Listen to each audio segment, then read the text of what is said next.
More than 20%. నాకు ఆలోచన.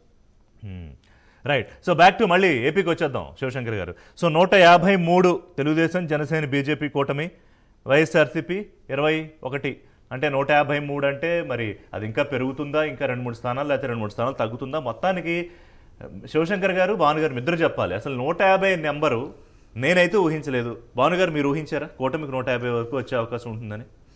అంటే మార్పు ఉంటుంది అనుకున్నాం, కానీ ఇంత భారీ మార్పులో ప్రజలు తీర్పిస్తారని మేము కూడా అనుకోలేదు. అంటే ఇంత వ్యతిరేకత భారీగా ఉంది జగన్మోహన్ రెడ్డి గారి ప్రభుత్వం మీద. ఇంత వ్యతిరేకత ఉంది అంటే నిజంగా ప్రజాస్వామ్యంలో ఇది మరుపురాని రోజుగా మేము భావిస్తున్నాం. ప్రజలు ఎక్కడ అంటే ఇప్పుడు నాకన్నా ఎక్కువ మీరు తిరుగుతారు ఫీల్డ్లో, మేము ఇక్కడ స్టూడియోలో ఉంటాం, మా రిపోర్టర్లతో మాట్లాడుతూ ఉంటాం, కానీ మీరు రోజు ప్రజల్లోనే ఉంటారు. తిరుపతిలో ఉన్నా ఎక్కడున్నా ఊళ్ళల్లో తిరుగుతూ ఉంటారు.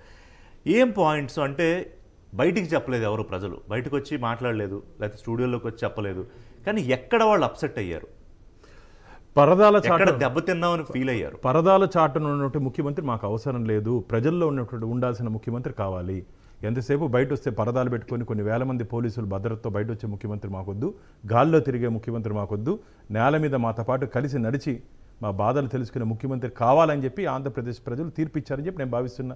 నేను ఒకటి అడుగుతాను, ఈ 151 మంది ఎమ్మెల్యేలు గెలిచి ఉంటే ఎమ్మెల్యేలు ఎన్నిసార్లు ముఖ్యమంత్రిని కలిసారు చెప్పండి? లేదు, కలవలేదు. ఏ రోజైనా రివ్యూ వాళ్ళ అసెంబ్లీ మీద కానీ వాళ్ళ జిల్లా సమస్యల మీద కానీ మంత్రులు కానీ ఏదైనా రివ్యూ తీసుకుని అపాయింట్మెంట్ ఇచ్చారా? లేదే. కేవలం ప్యాలెస్కే పరిమితమైన ముఖ్యమంత్రిని ప్యాలెస్కే పరిమితం చేసి ప్రజల్లో తిరిగే ముఖ్యమంత్రి కావాలని చెప్పి ఆంధ్రప్రదేశ్ ప్రజలు ఈ విధంగా తీర్పిచ్చారు. మేమైతే అనుకున్నాం ఖచ్చితంగా భారీ మార్పులు ఉంటాయి ఆంధ్రప్రదేశ్లో అని చెప్పి. ఈ స్థాయిలో ఇది మేము స్వాగతిస్తున్నాం. ప్రజల్ని, ఆంధ్రప్రదేశ్ ప్రజల్ని, తెలుగు ప్రజల్ని మేము స్వాగతిస్తున్నాం. మీరు తీసుకుని ఉంటే చారిత్రాత్మక నిర్ణయం వల్ల ప్రజాస్వామ్యం బ్రతికింది. ఎందుకంటే ఓటైన ఆయుధంతో మీరు ప్రజాస్వామ్యాన్ని బ్రతికిచ్చారు. ఒక రాక్షస ప్రభుత్వాన్ని ఇంటికి పంపిస్తున్నారు, ఒక నియంత ప్రభుత్వాన్ని ఇంటికి పంపిస్తున్నారు.